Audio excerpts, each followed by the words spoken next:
You're pros like everybody here. We can just go for it. And we're here. So we are here. Welcome are we live? everybody to the Are we live now? Come on, play the intro podcast. then. And away we go. Is that playing? Welcome to Amateur Hour.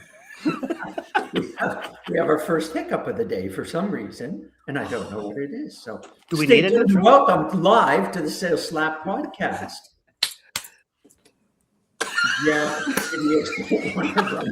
So here we go. I'll do it for you. Watch this. Welcome to the SalesSLAP podcast with your host, Rick, Scott, Simon, and our guest, which Rick will now introduce. Here we go. All right, wonderful. Everybody, and 3, 2, 1, and away we go. Brynne Tillman is the CEO of Social Link and trust-based sales strategist who helps revenue-driven professionals turn LinkedIn into a conversation and a referral engine. She specializes in integrating LinkedIn and AI to help sales teams attract attention, build credibility, and earn the right to a sales conversation. Edge prospecting made easy, and trains professionals worldwide on modern relationship-driven selling in frameworks including Crispy, Chirp, and Aware. I want to hear about those. That helps professionals create conversations that convert.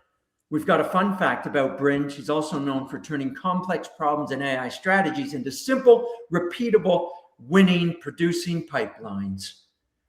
Brynne, we're glad to have you here. Let's roll with this and take it away for us. Welcome to the SalesSLAP podcast. Thank you. I'm not sure that was a great fun fact. I have so many more fun facts. You know what? I have to agree. I was thinking, is that really the best we can do? Is there not something that, you do cartwheels in your basement in spandex? Brynne, tell us something fun. Tell us something. Go with a better fun fact, Brynne. Okay, my favorite fun fact is that for a couple of years I did improv and I was only average. Did you really? Yeah. Was that your character? Good, because you're only average on this show, so you fit right in. Yeah, occasionally I fit into the a little bit above average, but with improv, right in the middle. So what made you want to do improv? And maybe here's a nice segue. And how has that helped you as in the work that you do now? What made me do it? I went to a local theater and there was an ad that said, "Hey, come do improv." And I went, I've watched the British TV show for years, and it'd be great if I remembered names of shows. And then it came to the United States, and Drew Carey ran it, and it was amazing. And I'm like, whose line is it? Anyway, obviously it wasn't my line, right? My line, right? Whose line is my line? No, That's My Line is a different show, and that would be fun too. But this was the one that was available and pretty cheap. So I said, sure, let's do it. And oh my gosh, it was so much fun. So how did it help me? I did it pretty far along in my career. So I'd like to say it helped me get over stage fright. I never really had stage fright. I'm the weirdo that gets more energy from being in front of people. I think I am an exact extrovert by definition. So improv just helped me do it on a personal level.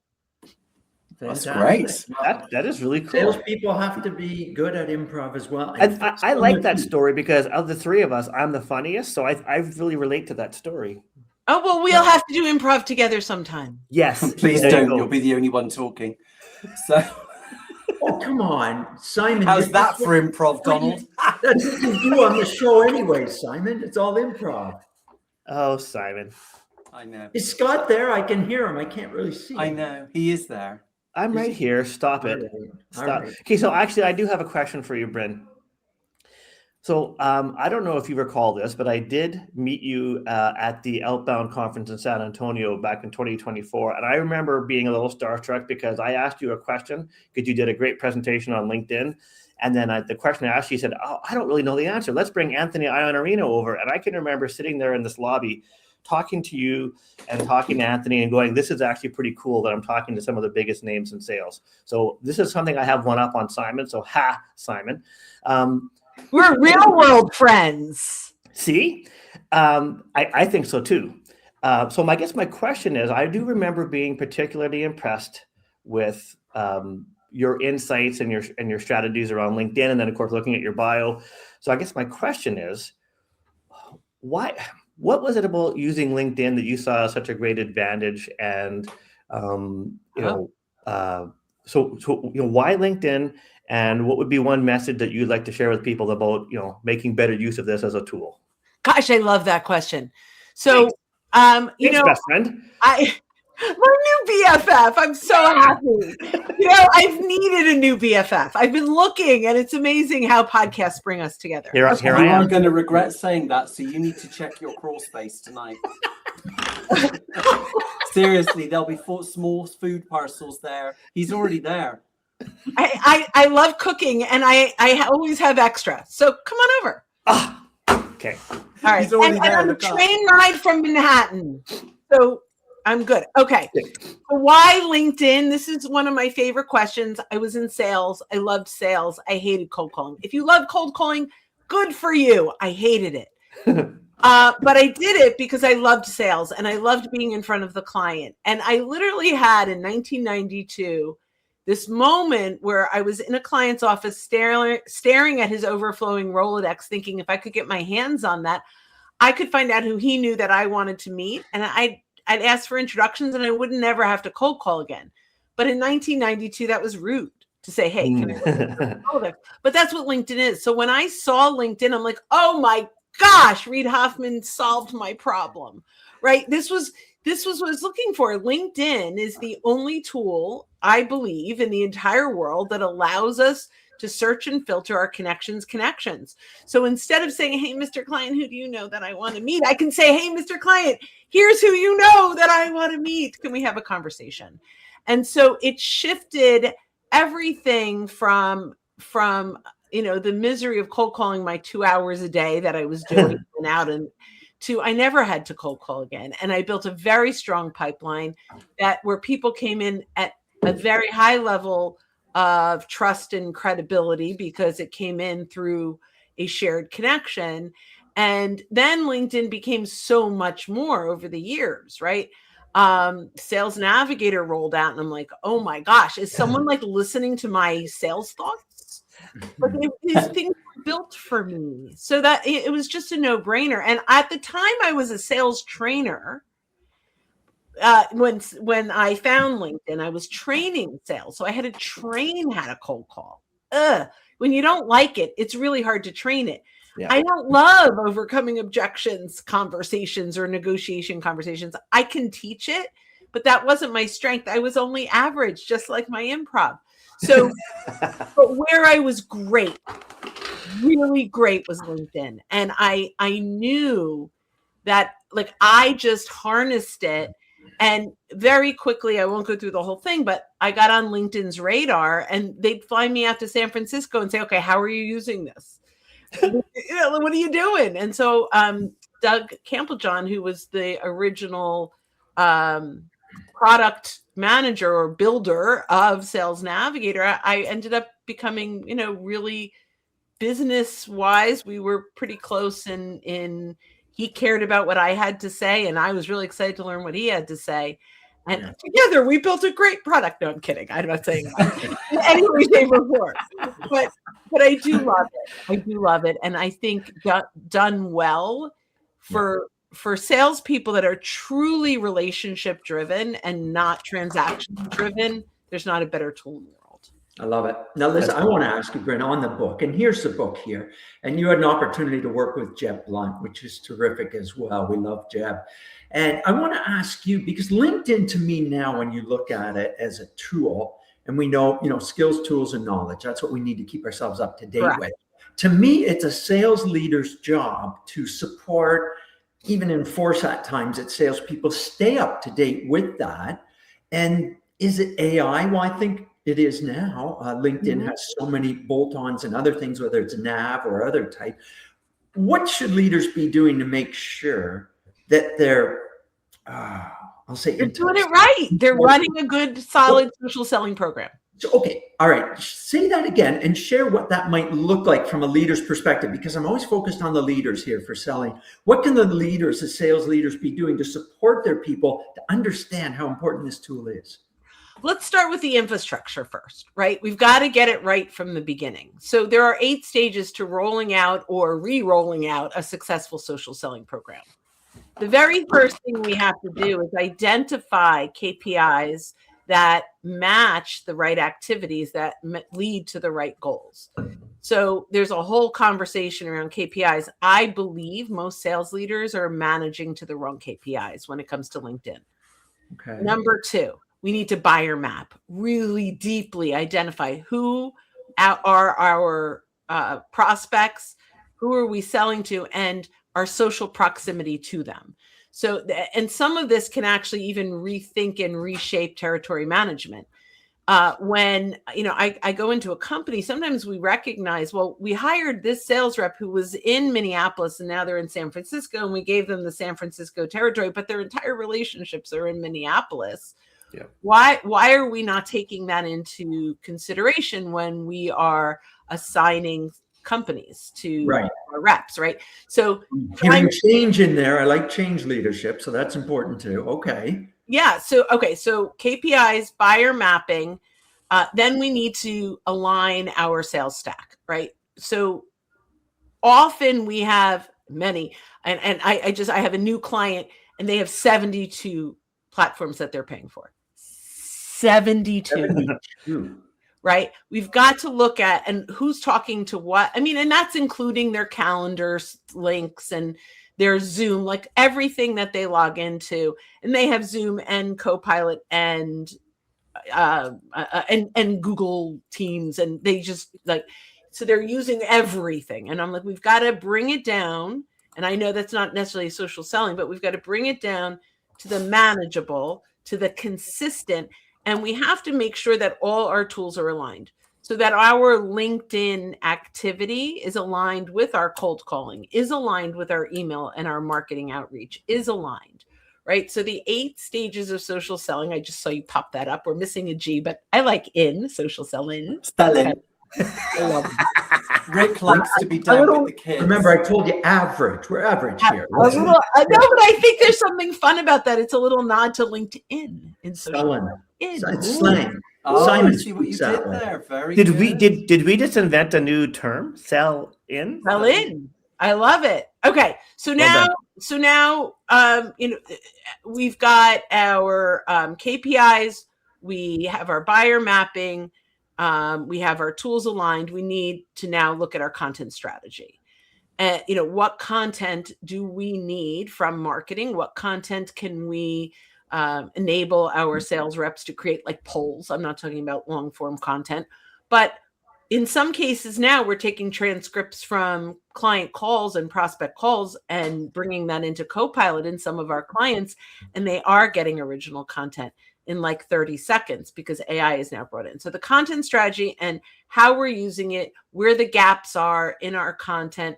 Is our content pitchy, or is it really insights driven? And is it leading to our solution, or is it leading with our solution, which is less enticing and will attract a lot less people? So that's the content strategy. Now we need to put together the full on playbook. What are our cadences, our campaigns? What does this look like?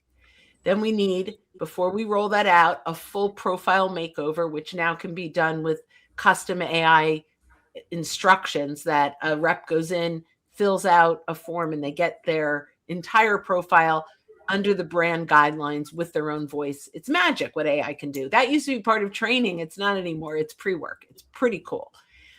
Then we go into training, and the training is really workshopping. Don't ever stick a sales rep in an 8-hour or a 2-day workshop where they're learning. If they're not doing, they won't remember.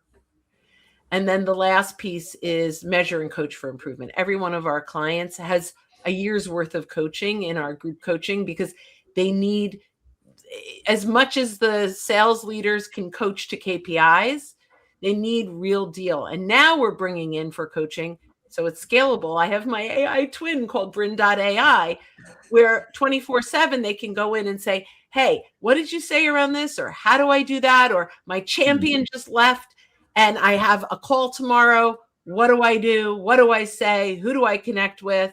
Or I'm going into an organization and I'm meeting with one person and I want to meet with 7. What do I do on LinkedIn, right? All 24/7. So the coaching in real time, I love this just in time. I love the 24/7. Does it replace me? I hope not, but you don't know. Anyway, that was 8. That all 8? Did I get all 8? I think I did. You know what? You nailed it. And what's funny is I could see Simon making notes, and I can tell that that's Simon's thinking face. So I know that Simon has something he wants to ask right now because I can just tell. It's not something I want to ask. It's just something I want to kind of align with. Is that when we start to make our profiles more human, I love some of the tools that you get to give. And my famous rant about LinkedIn is when they got rid of Cover Story. Ugh, I was so sad.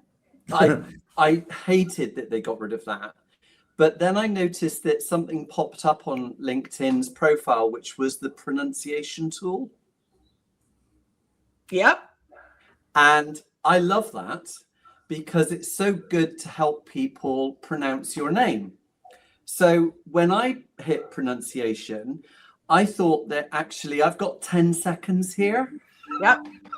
So this is how I pronounce my name. Hi, this is Simon Ayres, Serial Trainer 7. If you want your sales training to be delivered by a trainer that actually sells, then feel free to get in touch. And that's how I pronounce my name. And it really works. Wait. Content. Hold on. Brynne Tillman, helping you convert content and connections to conversations by leveraging the power of LinkedIn. See, I haven't done mine yet, so I'm going to go and do that. That's an action I need to make right away. Because it was interesting when Simon and I connected, we started talking, I'd say his name and I didn't pronounce the H correctly. And I remember, Simon, you corrected me. It's hairs. For some reason. It's like it's this whole thing about this whole stateside thing about dropping the H on the word herb. It's a herb. It's not an herb, it's a herb. No, we don't live in an house. We live in a house. Simon kind of bitch slapped me back to my English roots and said, listen. Yeah, so it's a thing. But you know, the other thing I wanted to just pick up on, because I love what you were talking about, the AI coach thing as well. What's your coach called? Did you say Brynne 2.0? Yeah, Brynne.ai. Brynne.ai. I love that, because when I'm running training, I get them to ask my little helper, who is Dexter, on mine's Bubba. When I talk to my ChatGPT, it's Bubba. How do you spell that? Bubba. Bubba. It's funny because that is my son's nickname. He's been Bubba since he was 8 years old. So wait, we can't have 2 Bubbas. So we can't. We can't. We'll have to Brynne, talk after. With LinkedIn, especially, there are still people, believe it or not, and you know this, that are still very skeptical. No. Businesses that are still very skeptical about letting their sales teams post on LinkedIn, post content, because they still believe that there's something bad out there that's going to happen to them. What message would you give to businesses who were still leaning on only marketing, posting on LinkedIn, when their salespeople are desperate to put it on, and yet it's almost a disciplinary offense if they do? So this is not an exact kind of analogy story, but in 1992, when I was working at Dun & Bradstreet, they rolled out CC Mail, which was pre-email, right? And I sat in my manager's office, Marianne, and I'm like, where do you think I'm going to find time to do this email thing? This is ridiculous. Do you know how much I have to do? And you want me to do email? That's how I feel about LinkedIn. Like, really? You want me to do LinkedIn? I mean, they say, who has time? I'm cold calling all day. I don't have time. Yeah. So it really is about identifying what you're looking to achieve and is what you're doing enough. And I will say to a company, if you are really happy with your pipeline and you are really happy with your conversion and you're not looking to add new business, don't use LinkedIn. You don't need to. Yeah. If you are looking to do business in the modern world and the way that people are doing business today, and you want to grow that business, you got to dip your toe in. But here's the thing, and this is why they struggle, because they have been trying random acts of social for the last 10 years and it doesn't convert. Yeah. So they think it doesn't work. And that's why we have such a structure of putting programs together inside of organizations. Yeah. Because if you leave out any one of those stages, it breaks. It just breaks. And so when companies only are dabbling or they're, or they're sharing content, yet they're not engaging with anyone. So no one's going to even see that content because, and we could talk about 360 Brew, which is LinkedIn's new algorithm with their, if they're just sharing content, they're like, nobody looks at my content anyway. Why should I keep sharing it? Right. But that's not the way that LinkedIn works. LinkedIn doesn't. It's not like TikTok, right? TikTok, you could get found and you could never engage and you could go viral. On LinkedIn, if you do not engage, you're done. You're done. Yeah, well, look, we got Liliana that's going to engage and use I that was coaching Lily this morning. Excellent. We've been together this morning. I've been to Lily's office. So it's Hello, always lovely Lily. to have her there. Good. Well, you see, you have to be open to these things like Liliana and encourage them as leaders as well to get on board and try new things and change. Listen, if we always do what we always did, we'll always get what we always got. So we got to change and grow in some ways, don't we? Yeah. I love this notion of random acts of social. That's I quoted that one down. That's so something that what you said made me think about is, people making use of LinkedIn and doing it the right way. And it, I was looking at the information you sent us, and two things caught my attention, which was stop the scroll and attract attention. Obviously, the folks that are doing random acts of social aren't doing that.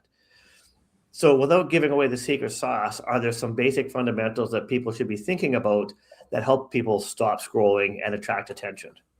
So, by the way, I give away the farm. It's part of my ethos. You can have it all. If you want to work with me, great. If not, take the free. So here it goes. What stops the scroll? And this is for social selling content. So I don't want someone to come back and say, well, this doesn't make sense to do for all my content. I agree. If you go to an event, it's a different way of doing things. But if you want social selling content that will start trust-based conversations, this is where we want to make sure that it hits AWARE, which is one of our acronyms. So you said you wanted them. Here's the first one. AWARE. First, we need to attract, and we need to attract them in a way that resonates. They need to scroll and go, that's my title. That's my industry. That's my challenge. And it has to be in the first few words. Mm-hmm. If we don't do that, they keep scrolling. So immediately, if you're selling to VP of sales, the first thing needs to say VP of sales in SaaS or whatever it is. And they go, that stops the scroll. Like it's second to my name. Like when you see your name, you stop the scroll. When you see your title or your industry or potentially your client's industry, it resonates with you, right? So that's what attracts them. Okay. Now wonder. We want to go, I wonder what's next. That's where you get to the see more, right? So the first line above the see more needs to attract and create wonder. The next thing we need to do when they click the see more is we need to add value. Value is not a question. Value is, you can get them thinking differently with a question, and I'll talk about this, but value is a tip, a strategy, something that gets them thinking differently than they did before they clicked see more. That's value. All right, good. And the next piece is, did what they just learned, so AWARE, reframe the way they're thinking. So now we have to go, boy, that was interesting. I never thought of that before. How does that look in my environment? And then E is engage. We need to get them to engage. We need them to comment, to like, to ask us to connect, to accept a connection request. We need to move them from lurker to engager. Lurker. No. Lurker to engager. Yeah. If you don't, we can't start a conversation with them. Yeah, absolutely. Yeah. That's great. So we're going to remember that AWARE acronym. I'm going to remember lurker. Yeah, well, you should. Well, you should, because you're in the crawl space. So I think I named it after you, my friend. Oh, dear. There, see? AWARE. There you go. Creeper number 1. Wow, this has been moving quickly, and there's so much good information involved in it as well. Brynne, we really are enjoying this. Simon or Scott, was there anything else that you wanted to ask Brynne? I mean, Brynne, I got tons, but I don't want to. I got tons too, but I've got one here. Scott, you go. I can go long if you can go long. So here's my you shared a story about your work in a call center, and there's a couple of phrases in there that really stood out to me, and these I think are fundamental to sales, not just LinkedIn. And you talked about starting to ask better questions. You mentioned the C word, curiosity, and this notion of genuinely wanting to help your customers. And I'm looking here, and I spelled customers wrong in my notes here. But aside from a LinkedIn fundamentals, the sales fundamentals of people asking better questions because they're curious with the genuine intent to help their customers, why? It's going to sound like a really dumb question, but why is that so important? And how do organizations do a better job of doing these things, of being more curious, and of asking better questions? So I love that. And I would start with better KPIs, right? Oh, okay. So people will work to the KPIs they're given. They just will. So we have to say what KPIs matter, right? And so, so I know that seems like, well, that doesn't make, No, it does, because you're driving the behaviors based on the KPIs that you put in place, right?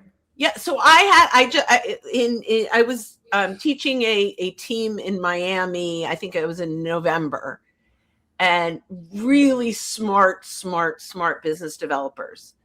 And the one guy, and we're teaching Sales Navigator, and the one guy says, well, what is leadership looking at?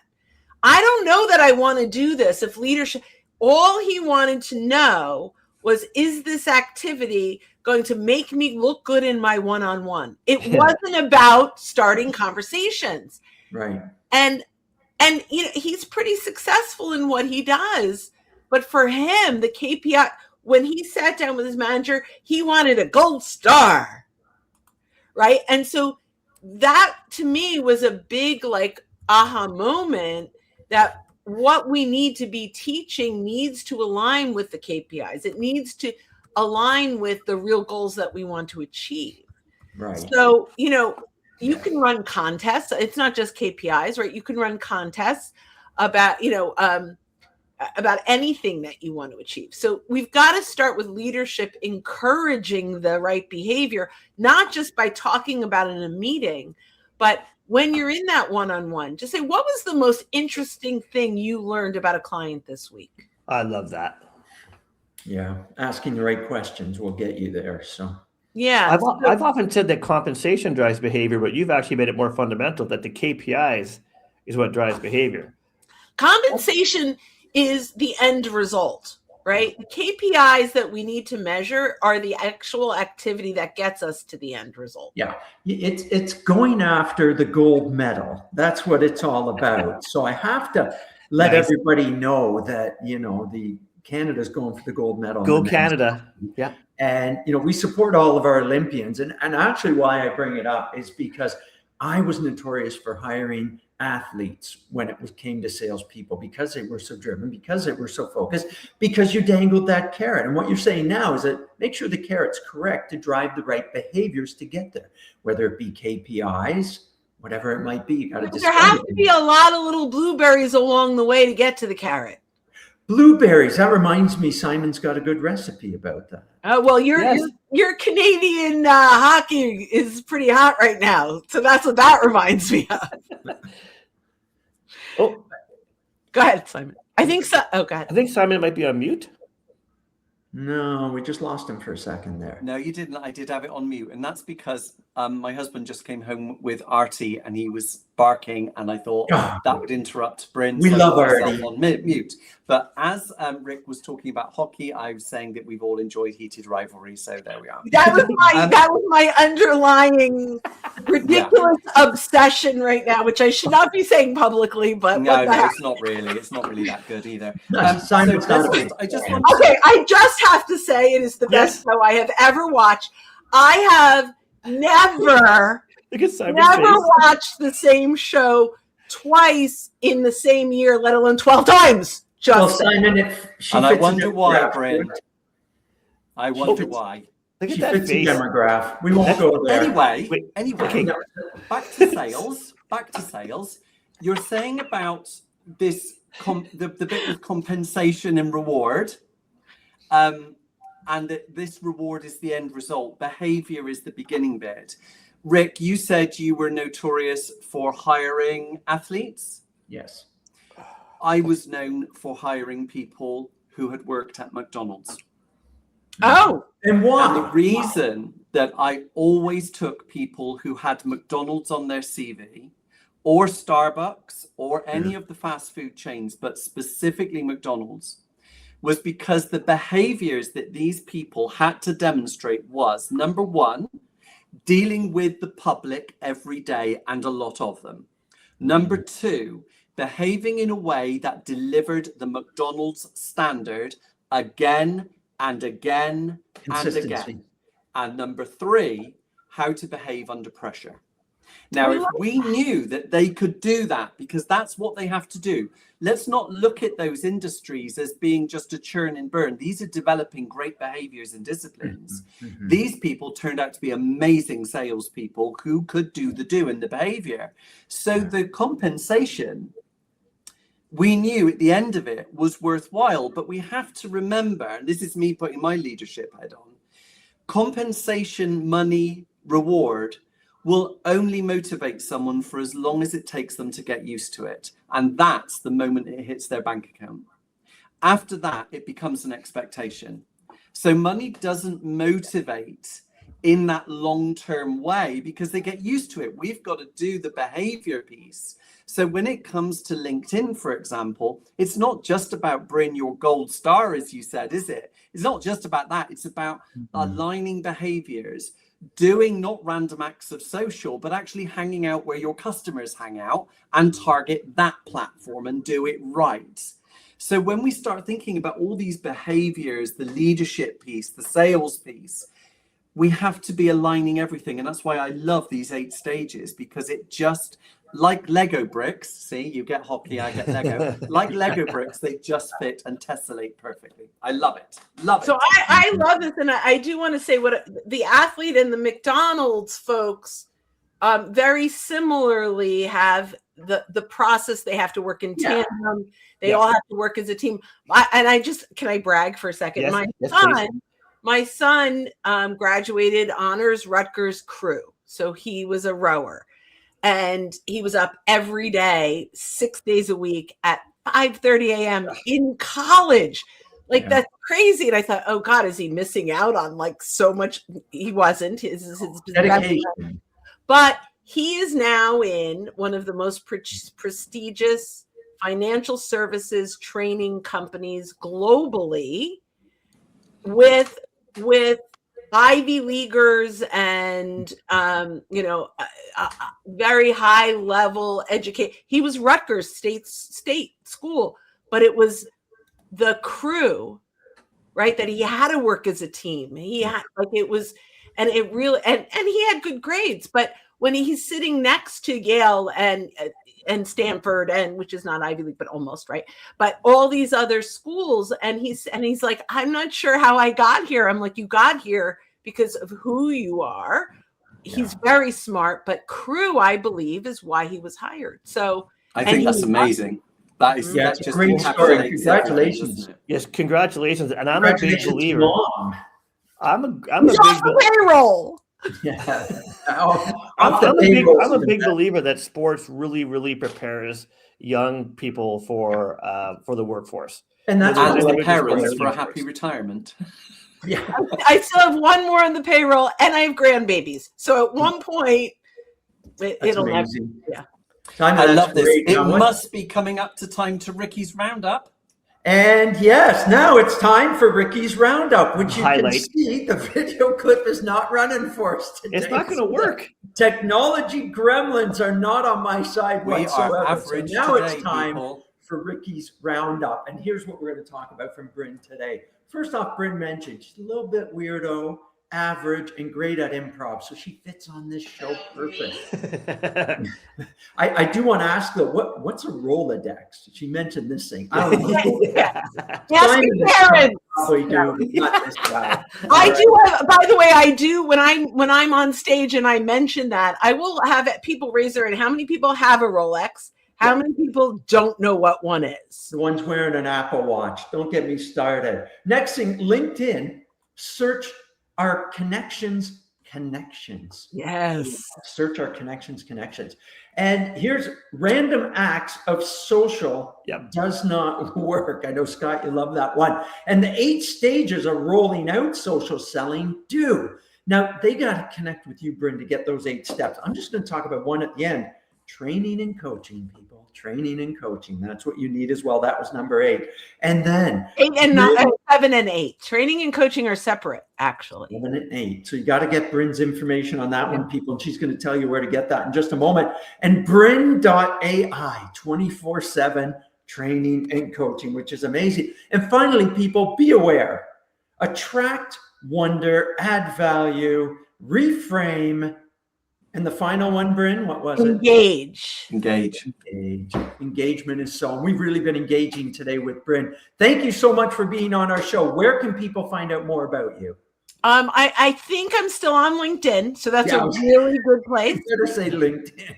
Yeah. You know, the other thing, and we offer this free forever, is we have a membership where we have coaching once a month that you can come in, tons of free value. At socialsaleslink.com/membership. And you get access to me once a month, every 3rd Thursday at 1 p.m. Eastern. Yay. Hey. And thank you so much for being on our show. Brynne. So much great information. My co-host, thanks for being here as well. I'm going to try this, but I think you're going to just know what happens. Is it going to work? Yeah, no, it's not. So Black hole. So we want to thank everybody for being on the SalesSLAP podcast with our incredible guest, Brynne. Scott, who we got on next time? Have you got it in front of you? Yes, I do. So our next guest is a returnee, and I think we'll talk about this off air, but I think we might invite Brynne back too as a returnee. But our next guest is a returnee, and that's Bernadette McClelland. I love her. I do too. Oh my God. So she came out. She's in Colorado now. She's from Australia, but she came out here, and I got to see her speak in New York. Nice. She's awesome. She was on the podcast last year, so go on to the channel and watch what she's had to say. Tell her I said hi. Love her. Everybody should click on that episode and watch it before the next time she's on. In To my preparation. co-host, Scott and Simon, thank you very much. And to our guest, Brynne, thanks for being here today on the SalesSLAP podcast. And we're out. If you guys want to dance or sing, you can, but that's it for me. Old man Deadly won't move his show. You know what I have in my head right now? I probably should not have been so excited about heated rivalry. By the way, Okay, with that, I have Jamiroquai Little L in my head, and that's what I'm dancing to right now. I'm worried that I'm gonna set off a big storm in my world. See, We're still live. SalesSLAP. Oh, Yeah. we're still live. I thought we were We're live. still